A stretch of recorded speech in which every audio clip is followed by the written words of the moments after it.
अस्सलाम वालेकुम, नमस्कार, गुड मॉर्निंग। दोस्तों आपको बता दें कि जो लोग कुवैत में रहते हैं उनके लिए ये ब्रेकिंग अपडेट्स है। दोस्तों आज के इस वीडियो में जानेंगे जो यहाँ का कुवैत का अमीर शेख है नवाब अल अहमद अल जबर ने इस्तीफ़ा दे दिया है। जी हाँ दोस्तों, कैबिनेट से उन्होंने इस्तीफ़ा दे दिया है। तो चलिए दोस्तों जान लेते हैं आज की ये रिपोर्ट। दोस्तों आपको बता दें महामहिम अमीर शेख नवाब अल अहमद अल जबर अल सबा को रविवार को बयाना पैलेस में उनका महामहिम प्रधानमंत्री शेख सबा खालिद अल अहमद अल सबा ने अपनी सरकार का इस्तीफा सौंप दिया गया है। इसी बीच दोस्तों आपको बता दें कि कुवैत के अंदर संसदीय चुनाव था और चुनाव होने के बाद यहां का महामहिम ने इस्तीफा सौंप दिया गया। बताया जाता है कि अमीर महामहिम को संबोधित करते हुए प्रधानमंत्री ने कहा कि उन्हें 19 नवंबर 2019 को सरकार के प्रमुख के रूप में नियुक्त किया गया था और कहा गया कि 2019 से उन्हें हमारी प्यारी इस महत्वपूर्ण अवधि के दौरान सरकार बनाने का काम सौंपा गया था।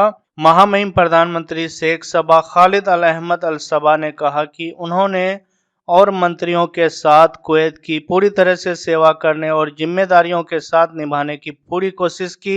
शेख सबा खालिद ने अपने संबोधन में आमिर शेख को महामहिम के रूप में उल्लेखित करते हुए कहा कि नए राष्ट्रीय असेंबली के आम चुनाव की मैंने निष्पक्ष रूप से पारदर्शी और बेहद निष्पक्षता के साथ चुनाव कराने की कड़ी निगरानी की है। शेख सबा खालिद ने बताया कि हमने ईमानदारी और विश्वास के साथ प्रशासनिक कार्यों को करने के लिए उत्सुक थे। तो दोस्तों कुवैत से ये बड़ी खबर है कि कैबिनेट के साथ साथ कुवैत का महामहिम अमीर शेख ने इस्तीफा दे दिया है। दोस्तों यहाँ पे आपको बता दें कोरोना वायरस टीका को लेकर के एक बड़ी खबर आ रही है। जैसे कि दोस्तों बताया गया कुवैत गवर्नमेंट ने 2 कंपनी के साथ कोरोना वायरस टीका मंगवाने का कॉन्ट्रैक्ट साइन किया है, बायोटेक और दूसरा फाइजर कंपनी। इन दोनों कंपनी से ही कुवैत के अंदर टीका मंगवाने का ऑर्डर दिया गया है।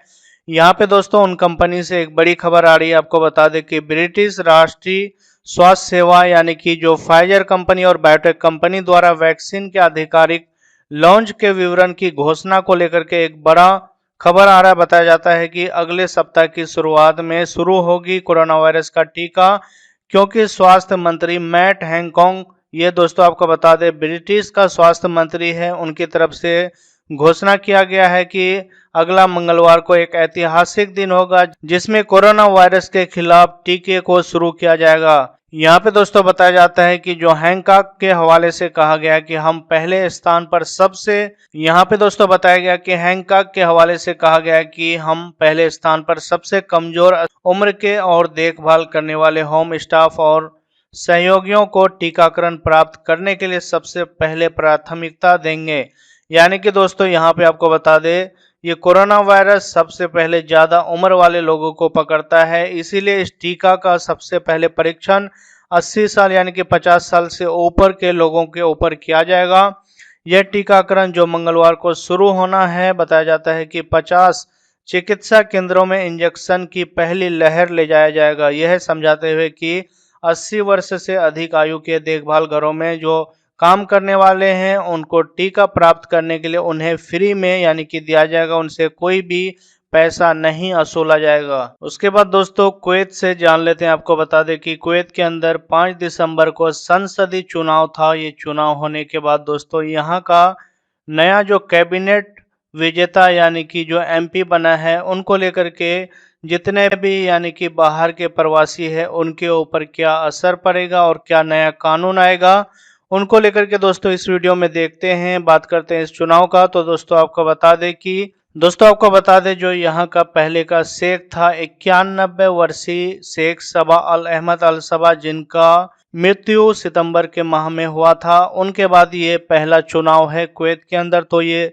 आपको बता दें दोस्तों कि 5 दिसंबर 2020 को आयोजित सभी चुनावी जिलों में आम चुनाव के परिणाम की घोषणा की गई थी और प्रधानमंत्री द्वारा प्रस्तुतिकरण और मंत्रिमंडल की मंजूरी के बाद इसमें निर्धारित किया गया था कि मंगलवार 15 दिसंबर 2020 की सुबह में 16वीं विधानसभा का पहला नियमित सत्र आयोजित किया जाएगा, यानी कि नेशनल असेंबली को बुलाया गया। यहाँ के दोस्तों जो अभी महामहिम है आमिर चाहते हैं कि नए सांसद अपने निर्वाचन क्षेत्रों और अपने मातृभूमि की सेवा करने और मातृभूमि के विकास और उसकी योगदान करने में सफल हो। महामहिम क्राउन प्रिंस शेख मसाल अल अहमद अल जबर अल सबा। दोस्तों आपको बता दें कि ये यहाँ का अभिषेक है और महामहिम प्रधानमंत्री शेख सबा खालिद अल अहमद अल सबा ने चुने हुए सांसदों को इसी तरह के केवल भेजे। कुवैत ने चुनाव में एक नई संसद का चुनाव किया जिसमें 2/3 सांसदों को देखा गया और देश की एकमात्र महिला विधायक ने अपनी सीटें खो दी। जी हाँ दोस्तों, इस चुनाव में एक महिला थी जिन्होंने चुनाव हार गया। चुनाव परिणाम रविवार को जारी किए गए।